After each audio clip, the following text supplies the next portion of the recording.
Good morning, guys.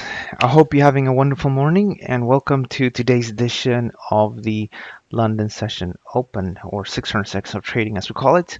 It's 9:01 a.m. in London right now, and as we usually do at this time of the day, we're going to provide you guys with a quick update on the markets. We're going to spend about 10 minutes or 600 seconds to provide you with a general overview of the markets. Let's begin. But before we start, I need to stress that trading financial markets unfortunately is risky, and there's a general risk that we'll lose all of our invested money. As well, I'm going to conduct some live technical analysis, and I'm going to share with you guys what I think people will be buying and selling, where I think people are going to put their stop loss orders and things like that. But this is made with an educational purpose and to help people, support people in their trading, but it's not intended to be buy and sell recommendations, okay? So let's do that as well. Before I forget, we do have a very interesting webinar coming up.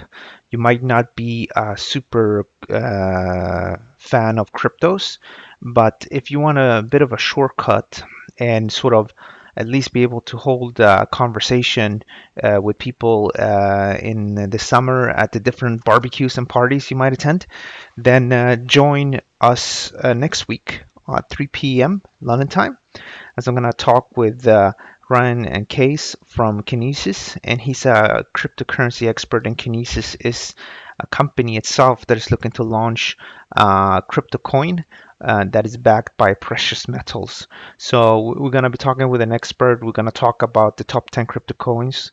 So we'll talk a bit about Bitcoin, Ripple, EOS, Stellar, Cardano, IOTA, and Tron. So in essence, giving you a good and broad introduction to what cryptos is about, what the different cryptos, coins and tokens, how they differ and things like that. As well, you're going to be able to ask him questions and it's free to join. You can find more info on this on education and webinars. Finally, if you are on Twitter, make sure you follow me at AlexFXOO. So why do you want to follow me? Well, because I publish good content, I hope. Hope. I know myself in my own trading that I'm profitable, and hopefully I can show you and guide you to become profitable as well. Yesterday, as an example, I shared a setup on silver, and market bounced back up after I posted it. I went short myself, and now the metals and precious metal in general just collapsing, and here we can have a nice little downtrend. Very similar situation to copper. This is copper. This is a daily chart. We produced an analysis where we said that the market could decline here in the beginning of July. Since then, the market is down with about 8.77%. So if you're not on Twitter already, follow me at AlexFX00. Okay, guys, let's talk markets. Good morning, Maurizio. Good morning, Antonio. I hope you guys doing good. If anybody wants to join in the chat box, just sign in with a YouTube account and fire away with your questions. But what we're going to do now, we're going to provide you guys with that general overview. So the big story sort of today is mostly about metals and about the dollar. So the head of the Fed, Powell, I think it was 2 days ago, was, hinting about further rate hikes. He's not too worried about the current situation in the U.S. economy. Whereas, people in finance and market traders and things like that are a little bit worried we're going to head into some sort of recession. And you know what, guys? They will be right at one point. The market always goes into some sort of a recession, but right now we're not there, and the market is obviously worrying about this. And when Powell just a few days ago telling us that most likely, we're going to increase interest rates, that will be the Fed, and we don't have nothing to worry about, then traders find themselves on the wrong side of things, and we've seen dollar strength. Now in the euro moved aggressively lower yesterday, but then managed to close higher. And this market could, in essence, continue to drift to the downside, as we discussed over the last few days. We said, actually, last few weeks, really, that one could short here. But I also, when we moved to the downside, abandoned that view, because if you look at this daily chart right now, it's really clear that the market is just trading sideways between 115.06 and initially 118.57, but right now 117.90. The market is trading sideways, and it's a range of about 279 points.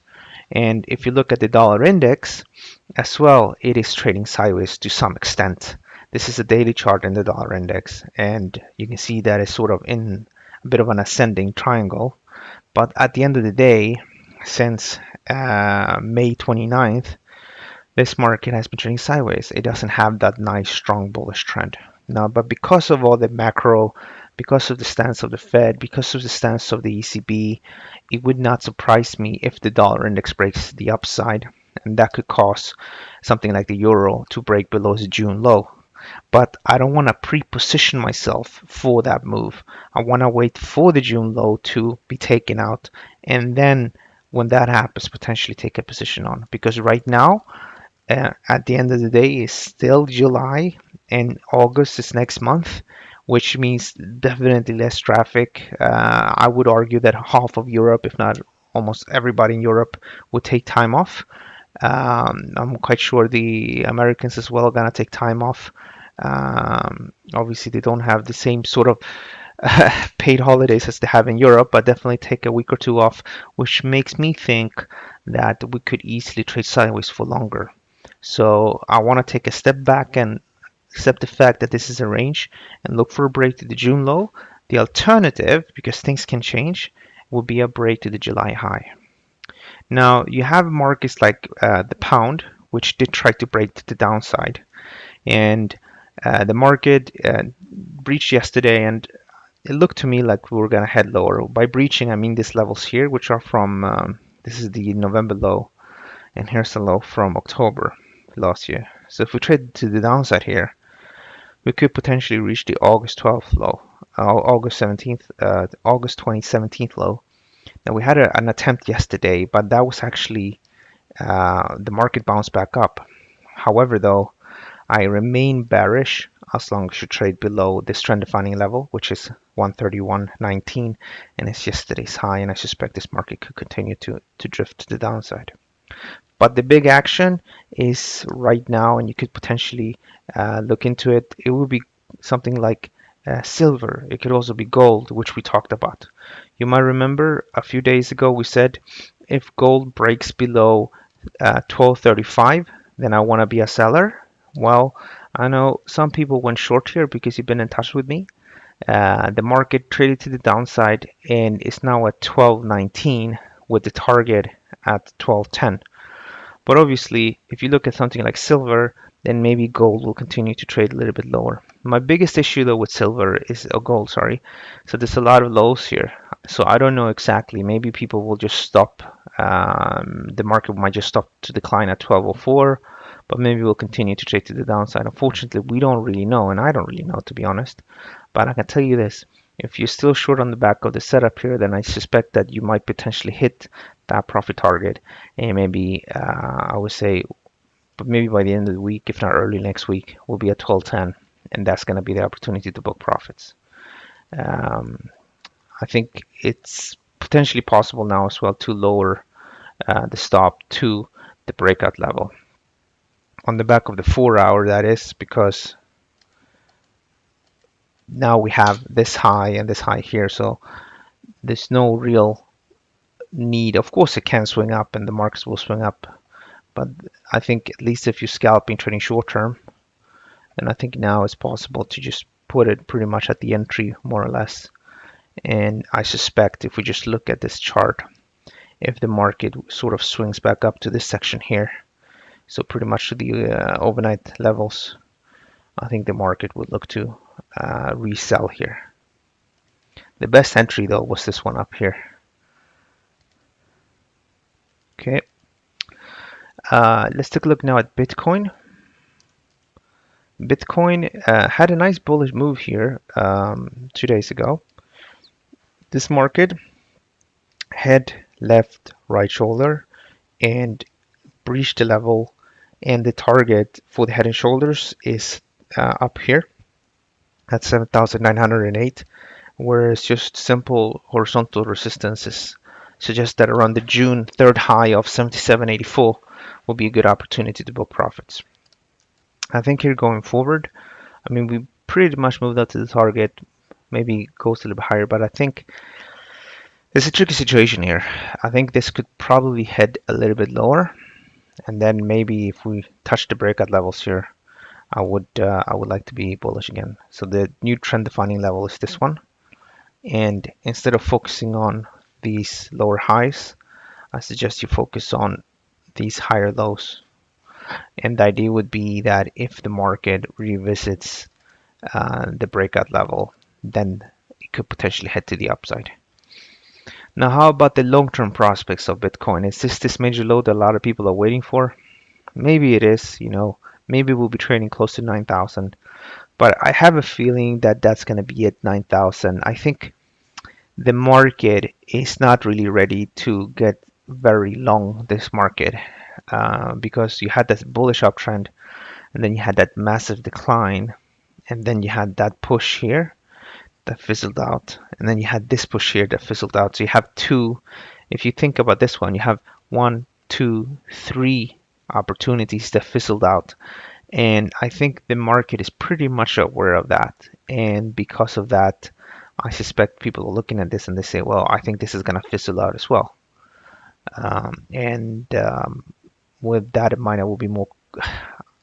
I'm not saying it's going to fizzle out, but I have a feeling that, why get involved here when I can just short silver or copper or something like that, where I'm much more confident on what's going to happen. But if you're looking to hold for longer periods of time, then this is probably it. One could potentially build a bit of a position here, and then you see what happens. Here's crude oil, and crude oil on West Texas is not really that interesting because the trend is actually bullish here on the daily chart. This is the open of 2018, and actually it's down here. So this is the yearly open, and I think here, when we go down to a trend line, people are going to be aware of it and they're going to look to get involved as well. If we forget about the trend line for a minute and just focus on the fact that this is a solid low, then of course we can go to the downside and spend a week or two down here. But I think we got what we wanted. We said sell here to book profits here, and we got that part. That was the easy part. And I suspect here we're probably going to spend some more time sort of figuring out what we want to do. Here in the short term, you want to focus on these lower and lower highs. Maybe this is the new lower high here. Maybe we'll be able to put that line today, but it's too early for that. You have crude oil, which I discussed with you guys here. I'm not super confident with this setup, but crude oil, has its major low here at 62. And as you know, Donald Trump does not like prices at these highs, and there's talk of potentially using the emergency storage that they have in the U.S. To flood the market and allow prices to go to the downside. The funny thing, of course, is that one of the reasons why crude oil in general is strong is because Donald Trump and his government has told the people to not buy crude oil from Iran. And Iran is a big producer, and obviously Saudi Arabia and other OPEC members have said, like, you know what, if we can produce more crude oil, and so you don't have to buy from Iran. But so far, that has not really worked out too good. And the fact that they're pushing through with sanctions against Iran obviously is causing crude oil to spike. But now they're pushing towards potentially using this emergency storage facility. So I think in general, the balance is slightly bearish from a macro fundamental point of view. And technically, yes, we're still in a bearish breakout here. I know the market moved to the upside, but as long as you trade below this high here from July 16th, then it makes more sense to be bearish than to be bullish. The biggest problem with this, though, is that this candle itself is a very wide candle. So, of course, if you short it exactly at the breakout, then you'll have a risk of about $3. And then, yes, if we move to the April 10th low, you make about $3.74. So we're not even getting 2 times the risk here right now, which is a challenge. Finally, this is the DAX. Now the DAX, in line with many other European stock markets, are just trading sideways. So it's really difficult for me to have a strong view. But we can, if we look at the short-term levels here, you have a low which is 12,339, and we might reach the breakout level here, which is the July 11th high of 12,613. But then I guess maybe traders are going to buy here. But they're better markets like the US stock markets, like the S&P. And you can find more about the S&P on the technical analysis. The alternative, actually click here, new stocks, and then S&P, and you should be able to find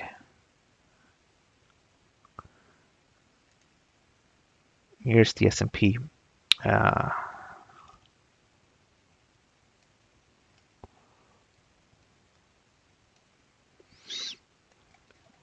Okay, I think we spent a little bit more than 10 minutes. All right, so I don't have any questions, which is all right. Antonio, Maurizio, and everybody else that is watching, thanks so much for watching. Anybody that just joined, a little tip, scroll back, do like this. So if you join late, you scroll back like that, and you can see the presentation from the beginning. Of course, if you arrive late, you can still ask questions, and if I see them before I finish the presentation, I will answer them. So again, when you load, you pull back, you rewind the tape, so to speak, and then just look it from the beginning. As well, if you're not on Twitter already, follow me on AlexFX00. As well, we do have mailing lists, so if you want our morning update, let me show you how that looks like. So this is the morning outlook. It's sent out around 8:30 a.m. and you get the morning outlook, which is usually produced around 8 o'clock, if not earlier, about any webinars, economic calendar, things that are happening like in the morning. And then you have some technical setups here from Auto Chartist and Trading Central. So you get this for free. Gives you a bit of an idea maybe on what to look for today. We randomly just pick different setups from these guys. And then we have the afternoon newsletter, which is very similar. But what it does is that it shows you like the top stories of today. And this video as well is included. So if you want to subscribe to that, just put your email address and subscribe here. And finally here, before I forget, have you guys heard about the Delta Trader program? We have potentially 2 winners. There's just 1 month left. So the Delta Trader program is something that Amana Capital and a fund called 514 Capital Partners has come up with. And they have a pot of about $1 million each quarter. And people that meet certain conditions, and it's very straightforward, profit factor 1.5. So you need to make profit on your trading. The other one is that your profitability rate needs to be at least 45%. So that's not so difficult. So if you trade 100 times, 45 of those needs to be winners, and the rest could be losers. And the second part, or the third leg, would be the risk reward ratio. It needs to be at least 1.5. So it's not 2 times, but 1.5. So in other words, if you if you have a say average loss of $50, then your average profits needs to be $75. So it's not very difficult to actually qualify. And if you meet those conditions and you're part of the top 10, so imagine there's 20 people in the quarter that met these conditions, then we're just going to take the top 10. And then for the next round, which happens 3 months later, you'll have the opportunity to actually, well, you will have another opportunity to actually look to get the money. Now, the big benefit is that each trader will receive 100,000 to trade. So an account is opened up in the name of 514 Capital, and then you'll have access to that account, and you trade that account. and any profit made on that account, you keep 20%. So to give you an idea, say that you're an aggressive trader, and by the end of the year, you made a 50% return. So 100,000 multiplied by 50, that is 150. Yep. Out of these 50, you keep 20%. So this is 10,000 profit. The good thing as well, that if you're actually managing 100,000, imagine you manage 100,000 for a year and you actually produce good results, then other people are going to take you more seriously if you want to go down the route to manage money. In fact, most big traders that are multimillionaires, like, they became big not by trading their own account. Like George Soros, initially they had partners and people that gave them money to manage. Warren Buffett, there's stories when he set up his company that he was, going around friends and family and knocking on their doors and asking for money to set up his venture. So a lot of people that are very successful today, they didn't start out from scratch. They didn't start out with, $1,000 on their trading account and then manage it up. Rather, they are good in what they're doing, and then they leverage with the help of other people that wanted to become profitable and wanted to make money. So it's a similar strategy here. Imagine you do 50% on $1,000 account. Not too many people gonna find that impressive. But if you say, look, I trade with 100,000 and I made a 50 or even a 10% or 20% move, then that's much more impressive. So this is what this program offers. Now, what's also interesting is that all those metrics I just shared with you guys, it's all about ratios, average gain to average loss. So yeah, we have people that have a lot of money here, and average profit is gonna be a few thousand dollars each time, and average loss is gonna be a few thousand. But if you have a guy and he has an average profit of $2,000 and an average loss of $1,000, well, that's a ratio of 2, right? Now, if you have a guy and he trades with a smaller account and his average gain is $20 and his average loss is $10, then he still has a ratio of 2. So it's all about these ratios. As well, you have the profitability aspect, which is the profit factor, which is interesting because you look at your profit versus your losses. A lot of competitions that brokers do to win money and to manage money, you need to have the highest absolute returns. So you're going to see these crazy people make literally 500%. And what they do is that they just use leverage and bet all their money. Now, the problem with that is that most people are going to blow up. But right now, of the people that have joined this program and are trading, 41% of those are making money right now. So 41% of traders are making money now in the first 2 months. And you don't win if you do 500%. You only win if you do 500% and lost maybe, if you make $500 and you lost $100 in the process, that gives you a profitability or a profit factor of 5. That could easily put you into the money.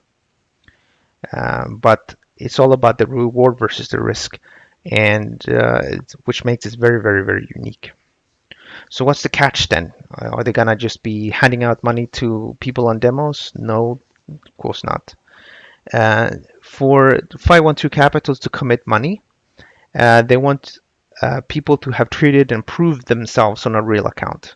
And you needed to have traded at least 100 times. You don't have to trade 100 times in 1 quarter. If you need a year to trade 100 times, then that's fine, because the way this is looking right now, this competition is going to be live for at least 1 year. Right now, today, we have 2 winners potentially that have traded more than 100 times. And we'll find out on the 4th of September exactly if we have someone to allocate money to or not. Now, to partake, very straightforward. you just need to go to Amana Capital / Delta, and you just need to click on apply, and you need to set up an account with Amana Capital. Amana Capital is the company that owns Trade Captain, and it's a FCA regulated broker. They're also regulated in Dubai, Cyprus, and Lebanon. And with them, you can trade Forex, commodities, stock indices, and you can also trade cryptos like Bitcoin, Ripple, Ethereum, and Litecoin. So you can trade any of those markets to reach those ratios. When you have joined, you will also have the possibility, or you get access to a dashboard. This dashboard shows you exactly, it's updated every hour, and it shows you exactly how you're doing with your different ratios, and gives you a little bit of hints and tips on how to move forward. If you have any questions, just send me an email, and here's the link. I'm gonna send it to you as well, so you'll have that as well, so you can read up more on it. Actually, I can't send it there. Let me just send it to you, and I'm gonna see if I can answer some questions here. Just a second. Okay, let me guess. Okay, so get a question here, a general question from Antonio. When something is trending and gets to a possible support, how do you personally assess to confirm that the trend may be over? So I think, well, think. What I do sometimes, or what I do quite often, is that with a move, for example, like copper, to give you an idea, I short it here myself, and then I try to go with the flow as much as possible, and then I try to reduce the stop losses. And I'm gonna be honest with you, I don't always keep the positions for all the target because it requires a huge amount of discipline. But I would, in essence, track the downtrend. So you try to track the downtrend like that for as far as possible. The biggest problem with this is that you're gonna be stopped out, and you're gonna sometimes be stopped out at the wrong level. Let me see here. So you might remember the Aussie stock market. So the Aussie stock market, I bought here, big chunk here, and then it moved up, down, and then when it was starting to do these higher lows, I reduced my stop loss. And then I bought some more up here, and then it moved up, and then I actually put my stop loss below here, and then it moved down and got me stopped out. And because I bought here, I got out at a small profit. If I would not have bought more here, I would have had a bit of a profit. Unfortunately, there's no magic tool, no magic rule when how to manage things. But one way is to track the trend and then sort of accept that this sometimes is a problem. Now, there's one alternative which I don't really implement too much, but I think about it and sometimes implement. And that is if you are running an account, say that you kind of know first what you do. Like, it's good if you have like an Excel sheet where you can see like the percentage returns on all your profits. So in essence, you would this is maybe one profit, and then it's two, and then this is sort of the third, and then this sort of all the smaller losses. So in essence, when you know and see that this is time, by the way, when you see, for example, like, all right, I have a very big profit here, that could be interesting as well. If you plot your trading account returns like this, like in a chart, and then you see like a breakout, then maybe you should keep your profit for longer. But then at the same time, when you sort of, in essence, you do some technical analysis on your equity curve. That's what I'm trying to say. And then it's sort of, when you see like, wow, you have a big gain, then that could potentially be good. Because what happens many times is that I have positions on, and one individual profit would give me a very nice return, right? But what happens is that all positions move to my favor. Not all, but say I have 5 positions open, 4 of them or 3 of them are in profit, and they are good, nice profits. The other 2 are small losses. Together, they would lift my account to this level, and it would be the same as having one big target. It would be the same as having one big chunky gain. So I have in the past just said, you know what, let's just book profits, close everything, and then get involved on a dip. But most of the time I just keep it open, and sometimes what happens is that in essence I just go back to the range, and then eventually, because of some other random trade or other trade, it moves to the upside. So in essence, there's 2 ways of managing things. I think track the trend on a small time frame, try to reduce the stop loss but not to be too close, and if you do that, then just accept that most of your trades are going to be small winners, and then you're going to have a few big winners. I think that's probably a very good idea. The other one would be to look to actually on your equity.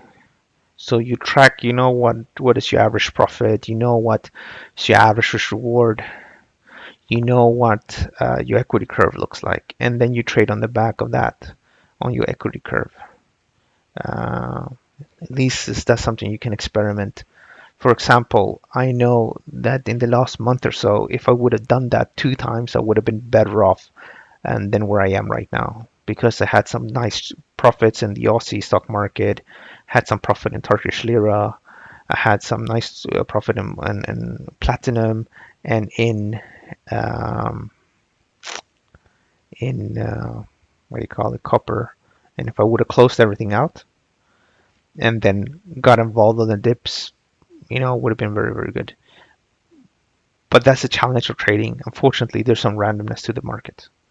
Now, there's a third way, but I have not been able to figure that out effectively.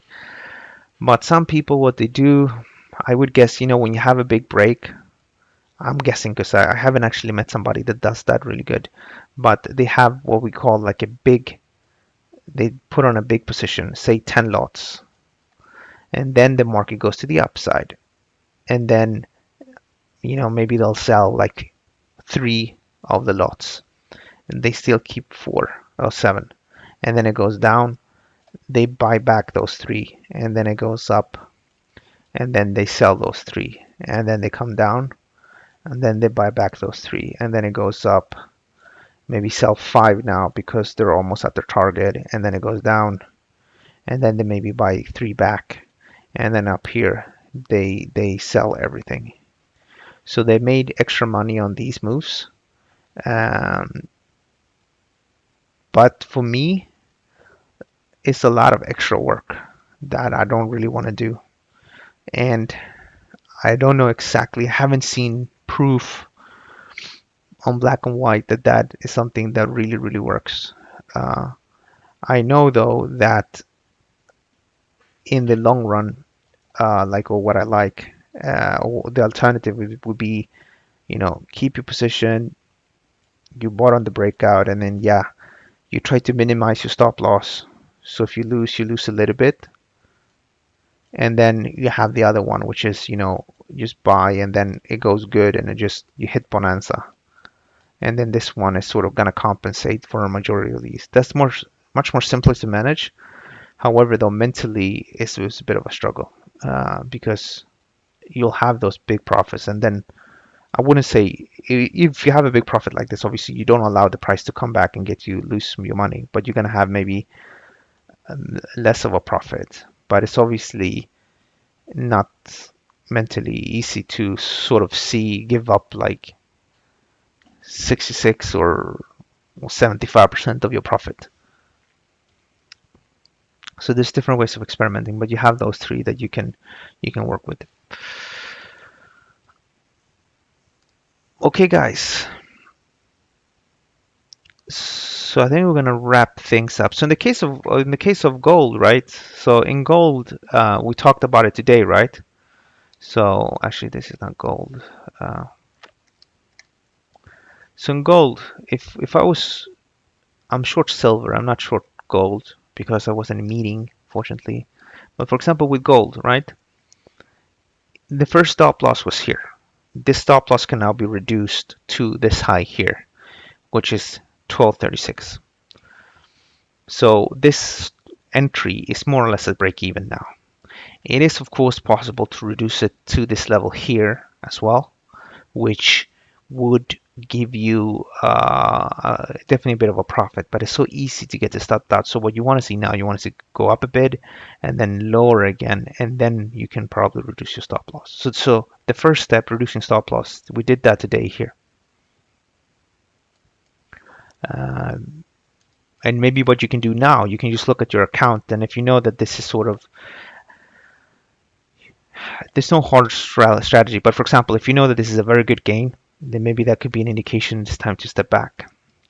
One thing I've been playing around with is to say, okay, what's my risk reward? Like here, my risk was, well, $10, and now we're up with 17.